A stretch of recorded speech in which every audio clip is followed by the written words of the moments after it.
Hello everyone, Paul Elam here with part 3 in my series on how feminism is going down and what you can do to help from A Voice for Men. I should start out by saying, true to the ideas I presented in parts 1 and 2, which you should watch before this one, that it doesn't matter if anyone watching this actually follows my suggestions. The tide of men's activism is already happening, and in my opinion, there's little anyone can do to stop it. But you can help it along and be a part of it in a very meaningful way, and that's what I want to talk about here. I should acknowledge that the men's rights movement is not following the same path as feminism. Feminism was successful, depending on how you define the word, because serving women was already a part of the collective consciousness. Unlike the lies they spread, feminism didn't break down barriers or tear down walls, nothing of the sort. Feminism was just organized women demanding that other people open the door for them a little bit wider than usual. And of course, compliance with women being the status quo, there wasn't any real resistance. So we didn't just open the door further, we strapped on the tool belt and took it off its hinges with a smile and a wink. Not being happy with a resounding yes for an answer and seeing how well the whining worked, feminists clung to the notion that they were oppressed and put down. And so feminism went from being a political movement to being the pornography of professional victims, all hucksters, harlots, and t-shirt sales in a circus of public opinion. They are now branded and marketed, turned into franchises, doing about as much for the culture as reality TV. Well, this is what a men's rights activist looks like. We are not particularly organized and don't particularly need to be.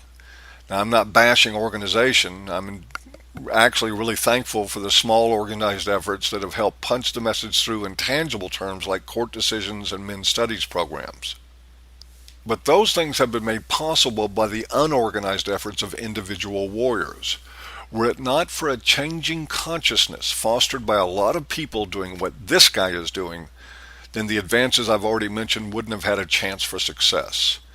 In fact, if you go to the link provided at the top right, you can read an article at Angry Harry's site that makes a very strong case against too much organization and points out the virtues of individual activism. Please read it as an accompaniment to these videos. It will help solidify all this for you more completely. So then the question, as far as this talk concerns, turns to what to do on your own. But before I get into all the details of that, let me give you a brief review of the model that has actually given us the momentum we have now. It's not a reach for a particular event, but a pervasive ongoing influence that shapes the collective consciousness. It is the synergistic power of thousands of small voices, not the bombastic impact of one or just a few. It was the proven force of steady pressure and repetition that made Coca-Cola a household name, and for that matter, that carved out the Grand Canyon. No matter how much people have railed against us, dismissed us, and disrespected us in the past, they are no longer in a position to ignore us. We are gaining real estate in their heads, and as long as we keep talking, we will continue to gain more. That is the only thing that fully explains the recent explosion of men's rights activism over the past few years. And that is what we should all reach for, because we already know it's working. Now, let's get started. First, make a blog. It takes almost no time and it's totally free. If you're thinking you need to be a writer or a video maker, you don't. You have volumes of the work of others at your instant disposal. I have one that I haven't touched in a long time. I simply embedded the YouTube channel player code on it and it automatically updates to my latest video. I get backtracks from it in my discovery from YouTube on every video. So despite my total neglect, all my videos get watched there by some people. The numbers aren't terribly impressive, but all we're shooting for in a free resource is anything over 0. It adds to the pressure, it adds to the effect. You can use your blog to spread written articles by MRAs to more people than you would think. All you need to do is copy and paste a couple of the first lines or paragraphs and provide a link back to the original source for your readers to finish and get the rest. You'll be exposing new people to the literature and pushing traffic to other MRA websites, which is exactly what we want. Just go in here and there and play some fresh content, of which there is now an abundance, and then you're golden. An important part of the blog is the links that you have to other blogs. Exchange those links with as many people as you can, regardless of what their site is about. If they'll exchange a link, do it. And try to exchange as many links as you can with people who blog on anything but men's rights. We love strangers here and the opportunity to make them think. The next thing I'm going to cover is just kind of a refinement of what many of you are already doing, which is commenting on news sites, political forums, and other places. Keep doing it, but you might want to consider a different approach than usual. You can write or lift blocks of text on particular subjects and keep them stored in a Word file for future and repeated use. Short statements or entire articles that address subjects relevant to us that undermine feminist disinformation are very valuable. You can use expressions in the text like wage gap myth, domestic violence hoaxes, rape culture mendacity. One of my personal favorites is feminism is a Marxist lie. And rather than go to those sites to argue with people, go there to paste in your comment and then go do the same somewhere else. Whether you come back to them or not isn't really the issue. People will likely respond to what you've said, either to agree or to call you a woman hater who can't get laid, or to continue the thread with others, fighting with them. But they will add to the conflict that we want to inspire. All of it is a part of expanding the records on the web and in human minds. It's more pressure and more effect. You can also use Google Alerts as a handy tool.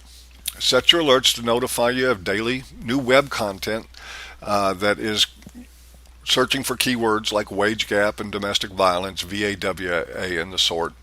Then you can just click through their links and look for a place to add your comments. Whichever search terms you use, you should have a text block available to paste a comment in for that. With this technique, you can literally spread the message to hundreds of people or more in far less time than it takes to argue with a feminist about the fact that men don't commit 200% of all domestic violence. And you will make some of those people think, and even the ones you don't make think will see that their monopoly on the argument is dead in God. That's more pressure and more effect. And here's a tip about posting links to videos. Many sites let you embed the video in their comments, and that's great. Others only take links. And while we'd like people to see the video on site wherever it is, let's make the best of places that only allow links. Now here's Bernard Chapin. Now he's known to you unless you just stumbled into the men's movement this morning. He's an excellent spokesman for the MRAs. Now showing this to a lot of people is a really good idea, but actually I would rather show them this. It's the same video, but as it's presented on his channel page. Why would I want to do it this way? Because I want people who haven't seen Bernard's work to know that he isn't just some guy that made a video on YouTube. I want them to see that he is prolific and driven and has a significant following. I want them to be able to easily click on a second or third or fourth video and without having to travel to another page to do it. And I also, very importantly, want them to see this. So when you post or email a link to one of his or others' videos here on YouTube, take a moment to get the URL from their channel page. Whatever video you watch on their page will have the URL in the address bar. That's the one you want to send. And I know all this sounds simple, but simple is already what's working for us. There are a number of other avenues to get the message out there for free. Facebook and other social networking websites. I'd like to say more, but I'm running short on time again. Perhaps this is a good enough overview for a start, an affirmation for some, but I'm hoping that it's a good starter kit for others. Remember, enough good people getting the attention of just a few others is all we need. A comparative handful of people can reach the world. Just keep standing in front of that tank and shaking the truth at people like it was your fist. Some of them will get the message, and eventually all of them will. That day is already on the way. And until then, thanks for listening, and see you next time.